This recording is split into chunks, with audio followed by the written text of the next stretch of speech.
Okay, here we do not get the expected result sales order list here. Why we do not get the actual result as expected? I think the reason is the final step. The final step still copy everything from the sender object here. So that means we need to modify the final step a little bit. Coming back here, in the final step there. In the final step, we need to modify it a little bit to copy the result from the RFC call result here, not from the sender object here.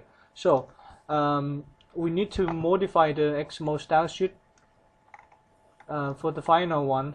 That's the one.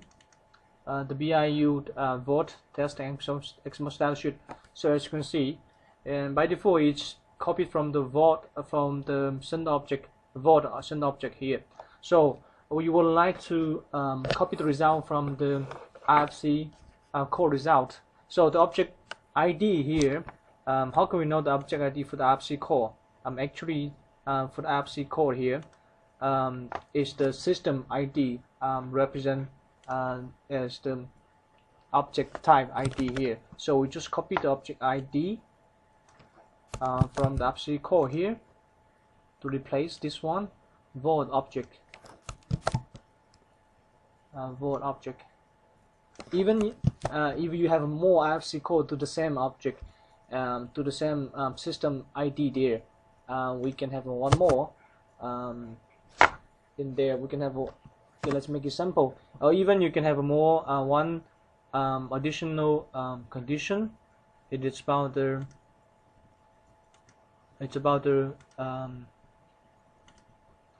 the object role C8 stand for the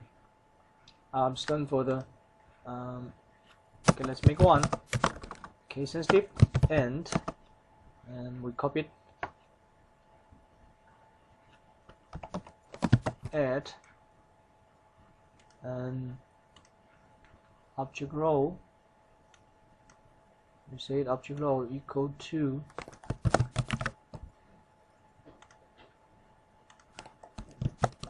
object role equal to CA. CA means the additional code result here. So the same thing. We copied this part to here to replace the one here. Okay. Now we copied everything from the code result. So we now suppose we should get the expected result, the sales order list from the SAP ERP. So let's trigger the code once again. Coming back, processing and test.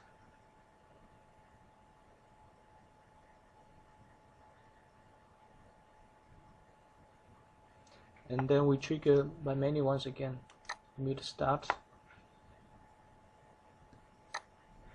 Okay, then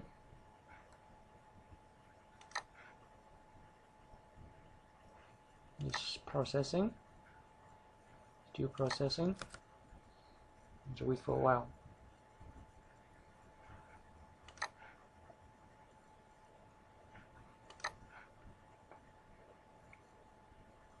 Okay, this is the one, we got it. Let's have a look at the whole message here. Is the sender. Okay, this is the expected result. We get it from the BAP, and the BAP sales order get list, and then we get the sales order one by one, the item, the material, an item number, the quantity, and the date as well. 1, 2, 3. Okay, that's the and then you would output this is in the XML file there. So we don't need to have a look at the XML there. That's the result that we get in the receiver there. So in summary, today we have learned in this session, we have learned two very key topics. The first one is how can we create an integration scenario enable the trigger by the timer, by the schedule run, or by menu. Click the button to trigger the start immediately. just keep in mind how can we modify that.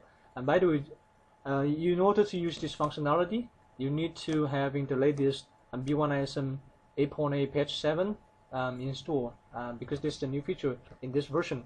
And by the way, the RFC code, we also learned a very important feature. This feature is available a long time ago. It's not the new feature.